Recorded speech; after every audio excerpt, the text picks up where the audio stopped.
Good morning, student. Today I start a short revision.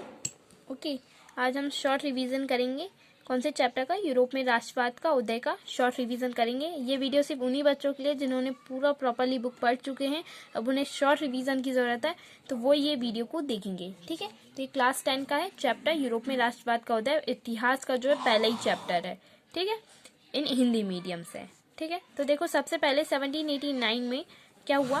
Louis 16 था जो France में था और बोबो राजवंश से था। ठीक है, मैंने इसलिए इसे क्यों बताया, क्योंकि आगे ये आपको और डिटेल में से पढ़ना है, तो आपको इधर समझ में आ जाएगा, तो आप आगे भी समझ पाओगे। ठीक है, ज़्यादा डिटेल में बात नहीं करेंगे। ये राजा था, ये इसने 3 स्टेट में लोगों को बांटा था। ठीक है, और एक ही स्टेट को ज़्यादा टैक्स देना पड़ता था, इसकी वजह से लोगों ने इसके खिलाफ विरोध किया और फिर नेशनल असेंबली आ गई, मतलब लोगों के द्वारा शासन आया। ठीक है, नेशनल असेंबली कब आई? तो 1792 में आई थी नेशनल असेंबली। ये यहाँ पे क्या होता था? संविधान होता था। ठीक है, संविधान होता था यहाँ का। ठीक है, संविधान से काम होता था। इसने बहुत अच्छे अच्छे बदलाव किए, पर ये अच्छे से काम नहीं कर रही थी। ठीक है, तो इसको सुधारने के लिए जैकोबिन क्लब आया। ठीक है, और कब आया? तो 1794 में आया, और डायरेक्टरी भी चली बीच में। कब तक? तो 1799 तक। डायरेक्टली मीन्स होता है 5 मेंबर, मतलब 5 मेंबर चुने जाएंगे, वही ये तय करेंगे कि आपका देश कैसे चलना है। ठीक है, ठीक है, तो पर इसमें अच्छे से काम नहीं हो रहा था, और इसी बात का फायदा किसने उठाया? नेपोलियन बोनापार्ट ने। ठीक है, तो नेपोलियन बोनापार्ट कब आया? 1799 में। ठीक है, नेपोलियन बोनापार्ट आया 1799 में। ठीक है, फिर 1815 में वाटरलू की जंग हुई, जिससे नेपोलियन बोनापार्ट हार गया।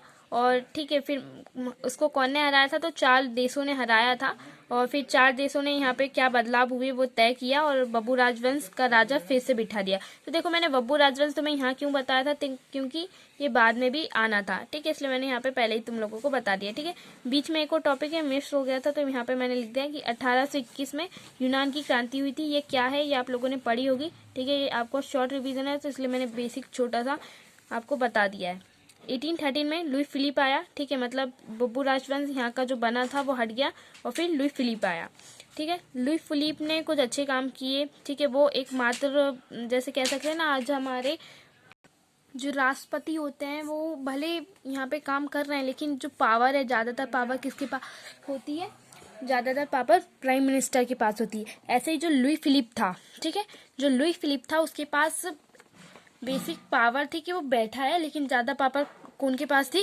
तो ज़्यादा पावर जो वहाँ पे रूल कर रहे हैं उसके पास थी। ठीक है, तो अब 1848 में कुछ परेशानियाँ आई, मतलब भुखमरी आई, बेरोजगारी आई। ठीक है, यहाँ पे कुछ बीमारियां फैली। ठीक है, ऐसा ऐसा यहाँ पे 1848 में हुआ। ठीक है, फिर 1859 टू 1870, ठीक है, इटली का एकीकरण हुआ, और 1866 टू 1871 जर्मनी का एकीकरण हुआ। ठीक है, यहाँ पे खत्म। अगला देखो, ये यहाँ से स्टार्ट होगा। ठीक है, तो 2 मिनट रुको।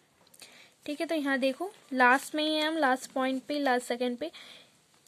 1905 में हिस्पक साम्राज्य और ऑटोमन साम्राज्य में क्या हुआ? राष्ट्रवाद और मजबूत हुआ। ठीक है, और 1914 में, ठीक है, 1914 में प्रथम विश्व युद्ध हुआ। ठीक है, तो ये और अगर डिटेल में पढ़ना है तो आपको बुक्स पढ़नी पड़ेंगी। ठीक है, रीडिंग करेंगे तभी आपसे सब बनेगा। बाकी ये आपका शॉर्ट रिवीजन है, तो आपको अगर स्क्रीनशॉट लेनी है, ठीक है, तो आप पहले यहाँ तक स्क्रीनशॉट ले लो। ठीक, यहाँ तक ले लो, और फिर इधर आप वीडियो पोस्ट करके इधर का ले लेना। ठीक है, अगर आपको हमारी वीडियो पसंद आई होगी तो प्लीज़ लाइक करना। ठीक है, और क्या करना? सॉरी, लाइक मैंने लिंक लिख दिया। लाइक करना, ठीक है, और शेयर करना। Thank you.